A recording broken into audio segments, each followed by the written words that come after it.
What story should I tell you today? Listen carefully, my dear. The Tortoise and the Hare. Today, Grandma is going to tell you the cutest, most exciting race story in the world. It's a story from once upon a time.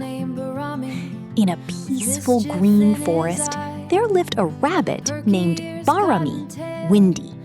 He had perky ears, a fluffy cotton tail, and the most restless, hyperactive personality in the whole universe. This little guy was so fast, he seriously thought he was the mountain spirit's personal secretary. His favorite hobby was shaking his bottom in front of the neighborhood animals and bragging, "If there's anyone as light and fast as me, step right up." On the other hand, our dear tortoise, Jeombaki, Spotty, was very steady and grounded. He was a sweet, easygoing tortoise who carried his heavy shell on his back like a cozy little home on his tiny back. Episode 1. A Sweet Bet for Chestnuts and Forehead Flicks. One day, Barami saw Jeombaki crawling slowly along the forest path, and a mischievous idea popped into his head. "Hey there, brother Jeombaki. The weather is beautiful today. Why don't we have a race up to the golden acorn tree at the top of the mountain? If I lose, I'll give you all these delicious chestnuts. But if you lose, you get a cute little bop on the forehead from me." Jeombaki found it a bit bothersome, but he decided it was time to bring Barami down a peg or two. "Ha ha, Barami, I might look slow to you, but my perseverance is second to none. All right, let's do this." All the forest animals gathered around in excitement, and Grandpa Owl, acting as the referee, signaled the start. Ready? Bang! Episode 2. Barami's Cute Distractions, Flower Rings, and Butterfly Dances. As soon as the race began, Barami dashed off with a whoosh and vanished from sight. Meanwhile, Jeombaki went heave-ho, huff-puff, taking ages just to make a single step. Reaching the halfway point of the mountain in the blink of an eye, Barami looked back. Forget the tortoise, he couldn't even see a single ant. Pfft, he's no match for me. Since the weather is so nice, I might as well make a flower ring to give to brother Jeombaki after the race. Barami carefully picked the white and yellow wildflowers blooming along the path and began weaving a tiny flower ring.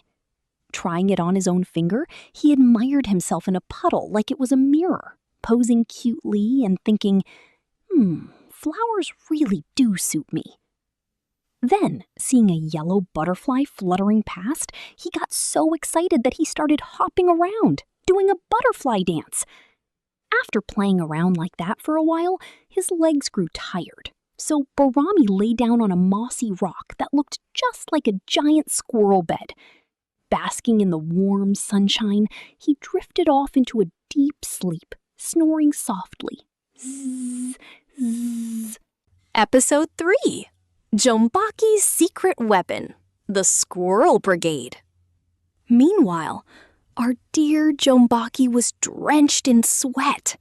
His shell felt so heavy that he wanted to just flop down and give up halfway. Just then, the baby squirrels of the forest, whom Jeombaki always shared delicious grass with, came scurrying over, holding acorns.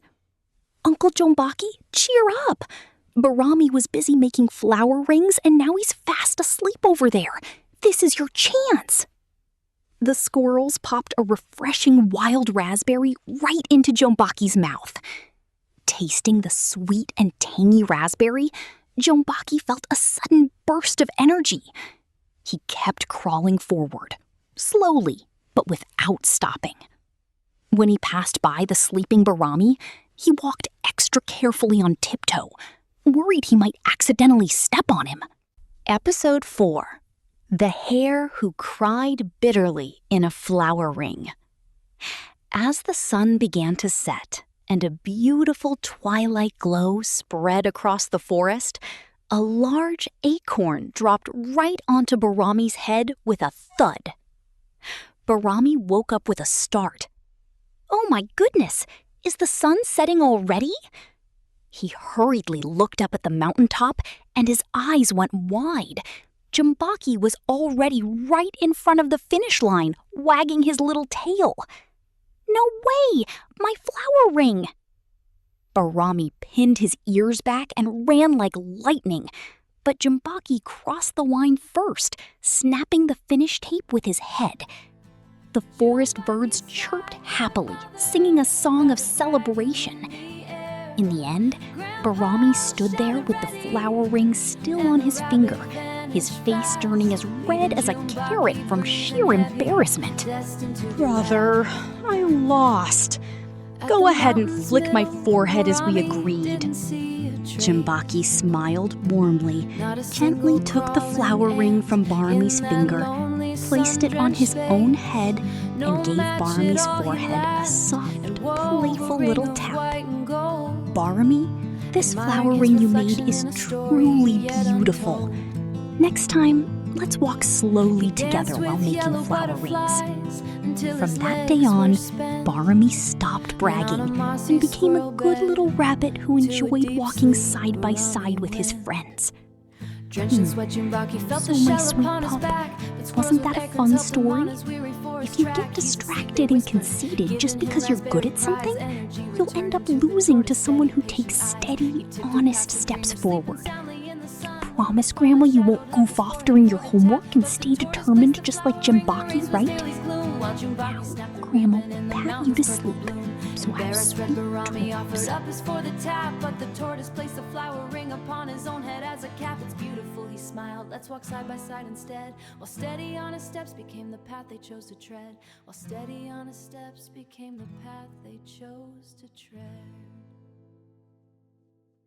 To the one who takes a steady step beneath the twilight sky.